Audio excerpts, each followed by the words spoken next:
Inilah fatwa yang dihadirkan oleh para ulama tahun 2020 nomor 18. Jadi sudah lama ya. Kenapa? Karena memandang berbagai aspek dan di sini ditetapkan bahwa tajhiz atau pengurusan jenazah, pemulasaran itu adalah yang utama betul memandikan, mengkafankan, namun sesuai protokol medis dilakukan oleh tadi yang berwenang dalam tanda kutip yang memiliki kualifikasi syariat dan kualifikasi medis. Di sini subhanallah kita dapat ilmu dua. Kita juga mengikuti tuntunan syariat fikih dan kita mengikuti tuntunan medis. Mudah-mudahan Bapak Ibu pahalanya dua. Karena kita menjalankan tuntunan dan dua-duanya syariat. Medis itu syariat. Di zaman Rasul juga ada tenaga medis. Makanya bukan berarti ketika tinjauan medis itu tidak dikatakan syariat. Setuju dengan Dr. Budi. Ya, inilah kolaborasi. Inilah kemudian sinergi. Dan inilah saling memberikan ya pandangan-pandangan namun dalam rangka memuliakan jenazah. Tetap memperhatikan ketentuan syariat. Ya, tadi diupayakan dulu. Ya, jika tidak mampu maka barulah berbagai macam keadaan yang dimungkinkan. Mensolatkan, menguburkan namun tetap menjaga agar tidak terpapar. Tapi dengan demikian betul. Apa yang kemudian dituntun oleh syariat kita, begitulah tinjauan medis. Langkah-langkahnya, ya, menyiapkan tempat dan alat yang memungkinkan, tentu mengenakan APD, jenazah wanita, jika memungkinkan oleh petugas wanita. Ini pengalaman. Memang ya biasanya pemulasara itu kebanyakan dari kalangan laki-laki. Masya Allah, ibu-ibu yang hadir, ya, para petugas yang hadir, subhanallah, ini mulia Bapak Ibu. Kemuliaan yang diberikan oleh Allah untuk kita, memuliakan orang yang meninggal dunia. Namun dengan tetap menjaga hal yang ada. Maka ada tinjauan medis dan itu adalah untuk kebaikan serta tuntunan syariat dan itu untuk kemuliaan dan kesempurnaan.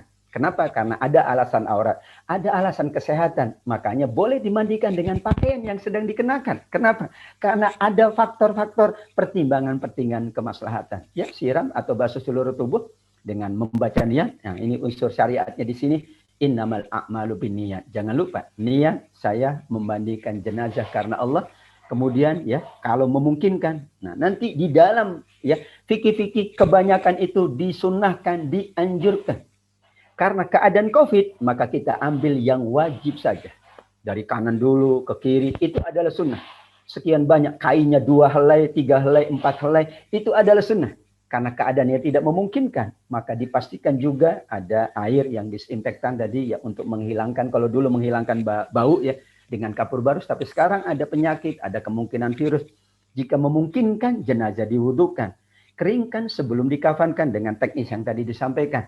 Namun jika tidak mungkin, maka sesuai dengan rekomendasi ahli yang amanah, boleh diganti dengan tayamum. Qiyas Al-Maidah ayat yang ke-6. Falam tajidu ma'an fatayamamu. Jika tidak ada air.